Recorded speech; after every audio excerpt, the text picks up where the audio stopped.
Bueno, muy bien. Buenas noches, hermanos. Eh, Está todo Montevideo disminuido. Se nota en todos lados, ¿no? Eh, pero también es bueno descansar y sobre todo descansar en el Señor en muchas cosas, ¿no? Eh, Ahora, Marito, por la duda tengo tu Biblia acá.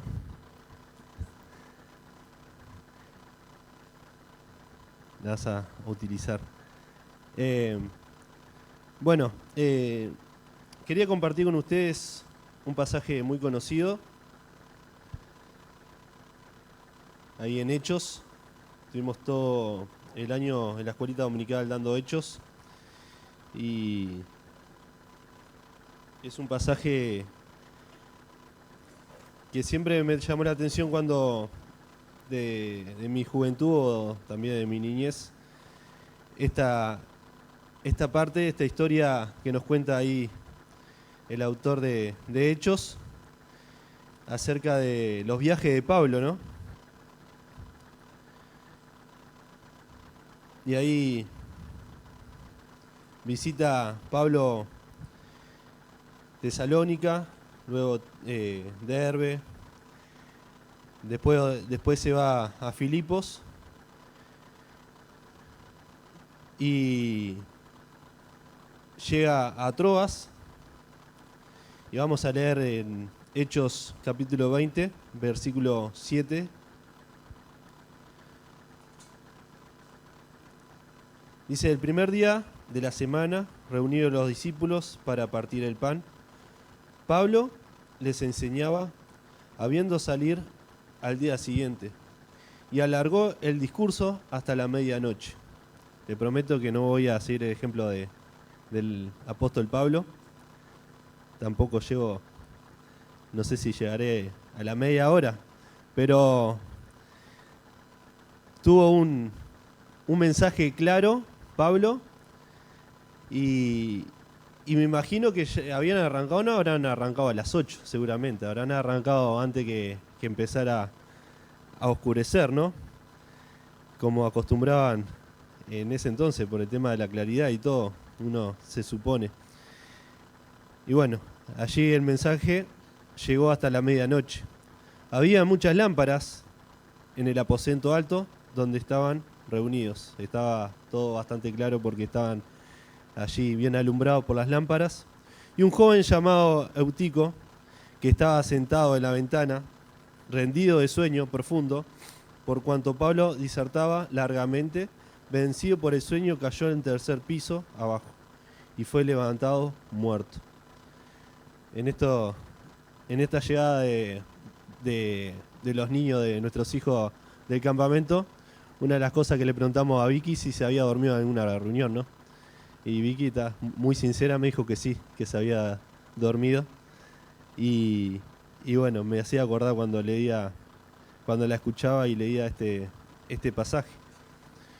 Pero seguimos leyendo. Entonces descendió Pablo, se echó sobre él, abrazándole, le dijo: no os alarméis, pues está vivo. Después de haber subido y partido el pan y comido, habló largamente hasta el alba y así salió. Y llevaron al joven vivo y fueron grandemente consolados. ¿Qué le llama la atención de este pasaje? Esta es la gran pregunta. ¿Qué le...? Sí, eso es lo que le llama la atención. Eso es lo que resalta en el pasaje, ¿no? Ustedes saben que desde un principio, cuando uno escucha este pasaje, uno puede resaltar esto, ¿no?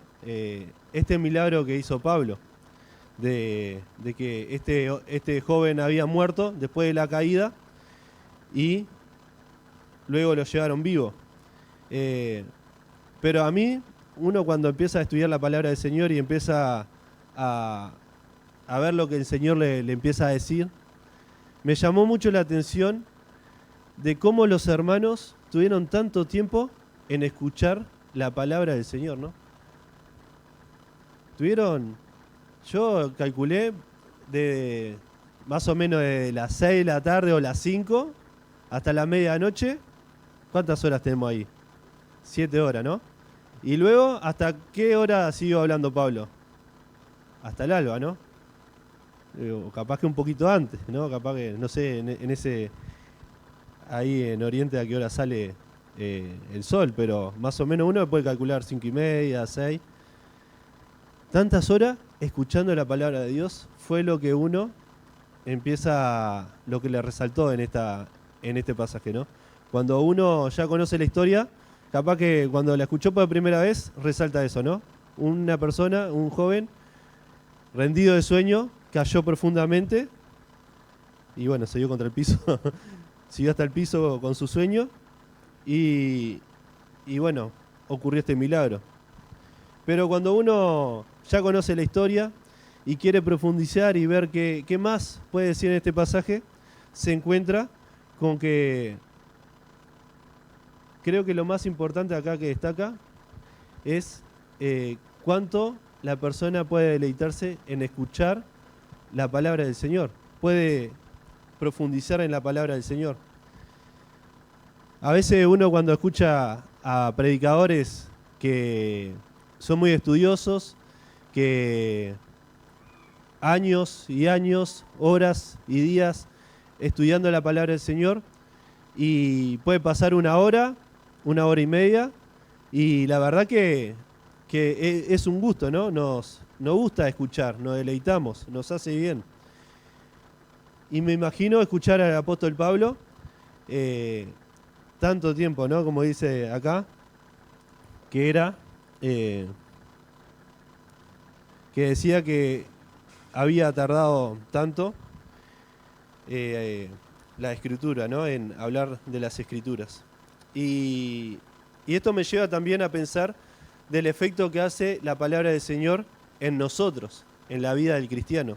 Y ahí me lleva uno de los pasajes que habla de la ley de Jehová, es el Salmo 19, ¿no? Que también todos lo conocemos.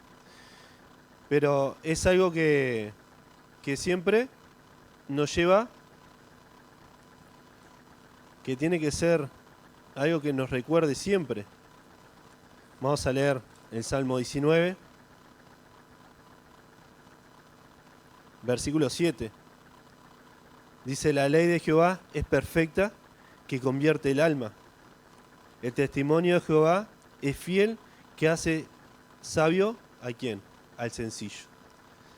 Habla de una persona que conoce la palabra de Dios, que se convierte, que cree en su verdad, que cree en sus promesas y que decide ser una persona sabia. Dejar de ser una persona necia, de ser una persona que no cree, un incrédulo, a creer en un Dios soberano, en un Dios poderoso que puede cambiar el alma. Ustedes saben que mi abuela paterna, mi abuela Cecilia, mamá de papá, ella era analfabeta, ¿no? No sabía ni leer ni escribir. Y bueno, cuando empezó a ir a una iglesia de las Asambleas de Dios ahí en Paysandú, había una hermana que quería enseñarle, pero bueno, se encontró con en este impedimento de conocer la palabra del Señor. Entonces le empezó a enseñar a leer. ¿Y qué utilizó para enseñar a leer? La Biblia, la palabra del Señor. Y mi abuela, bueno, se convirtió, creyó en el Señor Jesucristo, dedicó su vida a llevar a sus hijos por los caminos del Señor. Y bueno, hay muchos de mis tíos que se criaron en la iglesia, otros decidieron irse, pero la gran mayoría hoy en día son hijos de Dios. Y es un lindo ejemplo que nos dejó, ¿no? La abuela Cecilia. Y también el ejemplo de que la palabra del Señor hace esos milagros también, ¿no? De convertir en una persona sencilla, una persona que tal vez le falta sabiduría o le falta conocer muchas cosas, las hace sabias. Pero también habla de no de la sabiduría humana, sino que también está la sabiduría de Dios. Una persona que es necia, una persona que es incrédula, una persona que decide vivir su vida, cuando se convierte, conoce la sabiduría de Dios. Y a veces la sabiduría de Dios no es tomada por el mundo, ¿no? Y a veces somos contados como necios. Pero la Biblia dice claramente que hace sabio al sencillo. Luego, seguimos leyendo. Los mandamientos de Jehová son rectos, que alegran el corazón. El precepto de Jehová es puro, que alumbra los ojos. ¿Cuántas veces nos cuesta ser personas alegres, personas que estamos contentos con nuestra propia vida, ¿no? ¿Cuántas veces nos cuesta ver las cosas buenas que tenemos? Gracias al Señor, hay muchas cosas que cuando yo soy negativo, que capaz que es un 70% de mi mirada, tengo a mi esposa que me hace ver lo que me falta a mí, ¿no? Entonces ahí recapacito y veo lo bueno de las cosas que tiene el Señor. Pero la palabra del Señor hace este cambio también. La mirada que tenemos de nuestra manera de mirar las cosas, ¿no? De cómo tenemos que mirar, de ver de lo negativo de nuestra vida, de las cosas que nos pasan, de las circunstancias que podemos vivir, de poder cambiarlo para lo que Dios quiere, los propósitos que Dios quiere en nuestra vida. Y eso es el cambio que hace Dios a través de su palabra. Alegra el corazón. El precepto, ¿no? Los mandamientos, todas las cosas que manda Dios a través de su palabra, alumbra nuestros ojos.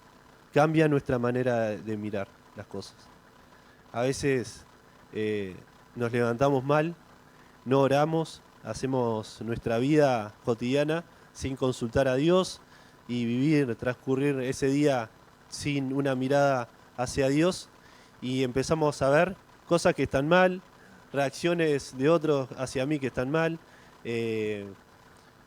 cosas que pasan en otras circunstancias, pero me pasan en ese mismo día y es una tragedia.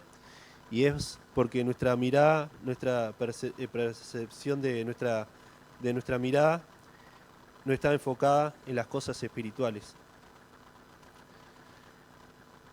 Dice, el temor de Jehová es limpio, que permanece para siempre. Los juicios de Jehová son verdad, todos justos. ¿Cuál es el principio de la sabiduría? El temor de Jehová, ¿no? Y cuando una persona quiere ser una persona sabia, que quiere hacer las cosas que agraden a Dios, ahí está el temor a Jehová. No el temor de miedo, sino ese temor de respeto, de seguir sus consejos, de hacerle caso, de ser puros, de mantenernos santos. El cristiano que no tiene esta concepción de una vida cristiana, de tener una vida de temor a Dios, de llevar una vida santa y piadosa delante de Dios, está errado, ¿no? Está viviendo una vida que no agrada a Dios. Por eso es muy importante que nuestra vida esté dentro del temor a Dios y limpio, ¿no? ¿Por qué? Porque el temor de Jehová es limpio, que permanece para siempre. Los juicios de Jehová son verdad, todos justos. No hay un juicio de Dios que no sea justo. Deseables son más que el oro afinado, y dulce más que miel que destina del panal. Y vivir una vida así lleva una vida agradable, una vida que es deseable, ¿no? Una vida que cuando uno mira esos ejemplos, estimula a otros a vivir una vida correcta. Y la vida de Pablo era así, ¿no? La vida de Pablo conducía a escudriñar la palabra del Señor, a seguir los consejos del Señor y saber que Dios tenía todas las cosas bajo control y que siempre quería el bien para cada persona. Y ahí Pablo tuvo toda esa noche desvelado con todos los hermanos, disfrutando de hablar de la palabra del Señor. Y bueno, el Señor hizo su milagro de que este joven no haya muerto en ese momento, sino que le diera otra oportunidad de escuchar la palabra del Señor y seguir vivo. Y para seguir con la lectura ahí en Hechos,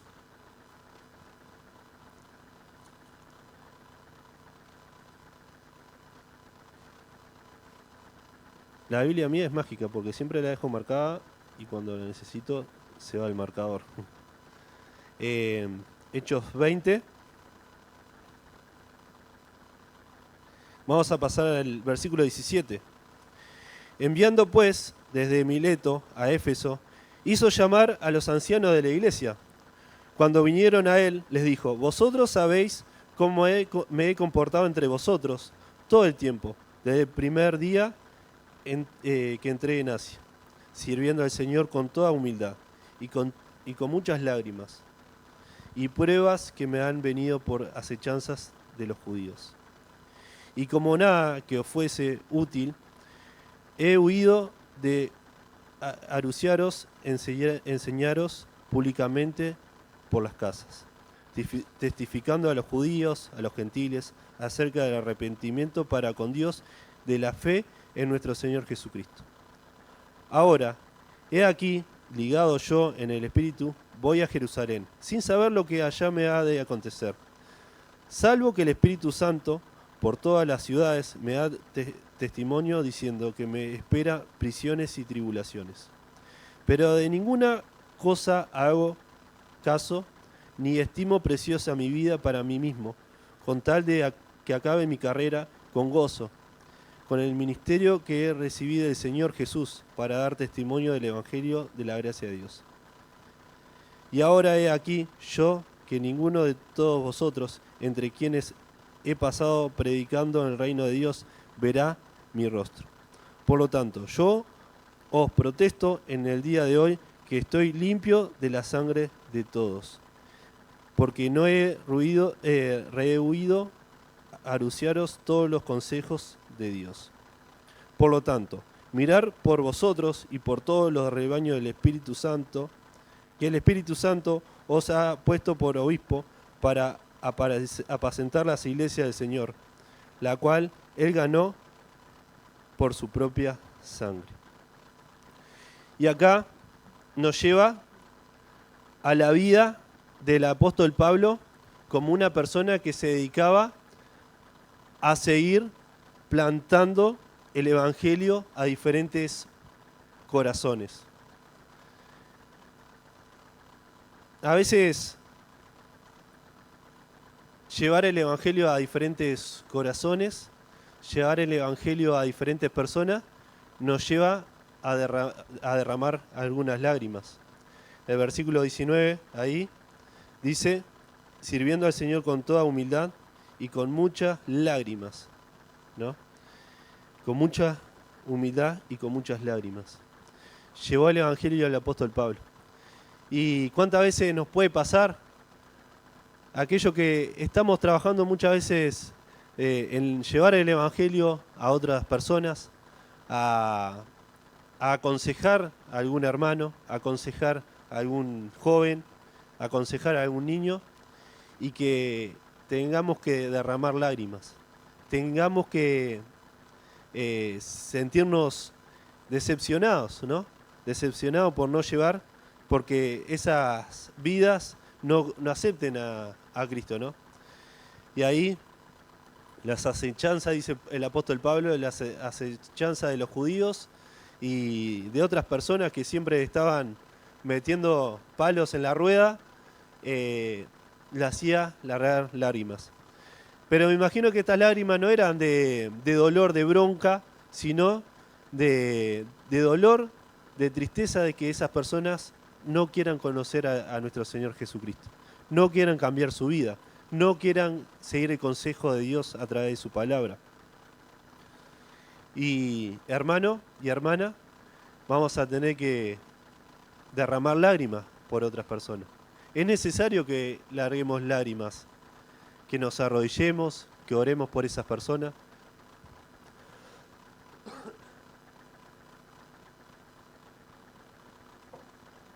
Pero el Señor escucha nuestras oraciones. Cuando escuchaba la oración de Pedro, que estaba orando por hermanos que necesitan estar con el Señor nuevamente, nos hace derramar lágrimas muchas veces, ¿no? Más cuando son hijos, hermanos, alguien tan allegado que conocemos su vida personal, nos hace largar lágrimas, ¿no? Y nos hace sentirnos muchas veces tristes. Pero, como dice el apóstol Pablo, de seguir predicando el Evangelio para que otros puedan arrepentirse, no solamente de su pecado, sino que también de arrepentirse de haberse alejado del Señor, es necesario. Gracias, John. Muchas gracias, Agustín. Ahora, dice el versículo 24, digo, pero en ninguna cosa hago ni estimo preciosa mi vida para mí mismo, que tal que acabe la carrera con gozo y en el misterio que recibí del Señor, para dar testimonio del Evangelio de la gracia de Dios. Nuestra vida tiene que estar puesta en las cosas del Señor y seguir la voluntad del Señor. Nuestra vida tiene que dar testimonio de la vida que llevamos con el Señor a solas, cuando nos enfrentamos a su palabra. Yo ponía acá, nuestra vida dada al Señor da testimonio de que Él ha hecho cosas maravillosas con nosotros. Dice, por lo tanto, mirad por vosotros y por todo el rebaño que el Espíritu Santo os ha puesto por obispo para que apacentar la iglesia del Señor, la cual Él ganó por su propia sangre. Y esto le está hablando a los ancianos, ¿no? Esos ancianos ahí de Mileto, pero y los ancianos de la iglesia, ¿no? De que sirvan a su rebaño, que sirvan al rebaño de nuestro Señor Jesucristo, porque Él dio su sangre por cada uno de ellos. Y también es parte de toda la iglesia, ¿no? De servir al hermano, de servir al que está a mi lado, de servir a aquel niño, aquel adolescente, aquel joven, aquel hermano mayor. ¿Por qué? Porque fue comprado por sangre preciosa, la sangre de Jesucristo. Y es la vida que tenemos que vivir como iglesia, como hijo de Dios. Tenemos que ser lámparas, como esas lámparas que alumbraron toda esa velada, esa noche que Pablo hablaba. Y para terminar, dice el versículo 31, por lo tanto, velad, acordaos que por 3 años, de noche y de día, no he cesado de amonestar con lágrimas a cada uno. Y ahora, hermanos, os encomiendo a Dios, a la palabra de su gracia, que tiene poder para sobreedificaros y daros herencia con todos los santificados. Ni plata, ni oro, ni vestido de nadie he dedicado. Hasta el versículo 32. Vamos a leer. Dice, y ahora, hermanos, os encomiendo a Dios y a la palabra de su gracia, que tiene poder para sobreedificaros y daros herencia con todos los santificados. Y así terminamos este consejo de que la palabra del Señor que nos enseña a seguir, a nuestro Señor Jesucristo, a vivir una vida piadosa, a contentarnos, a poder edificarnos en su palabra, nos lleve a tener esa herencia con los santificados, ¿no? Con los hermanos. Esa herencia que nos dio Dios. Dice la palabra del Señor que somos herederos y coherederos de la gracia de nuestro Señor, ¿no? Cuando estemos todos en gloria, cuando estemos allí en los cielos, disfrutaremos una herencia preciosa. Pero aquí también nos invita a edificarnos, a poder ser estimulados unos a los otros con la palabra del Señor, con la palabra de su gracia. Y bueno, qué lindo es poder despertar y poder meditar en ella, poder meditar en la palabra del Señor y poder encomendar nuestro día, nuestros días, nuestros meses, nuestra vida en la palabra del Señor. Oramos. Queremos darte las gracias, nuestro Dios, porque realmente podemos tener esta seguridad de que cuando abrimos tu palabra, tú nos ayudas a poder edificarnos, a poder vivir contigo. De que es necesario que tu pueblo se pueda sobreedificar, construir en tu palabra.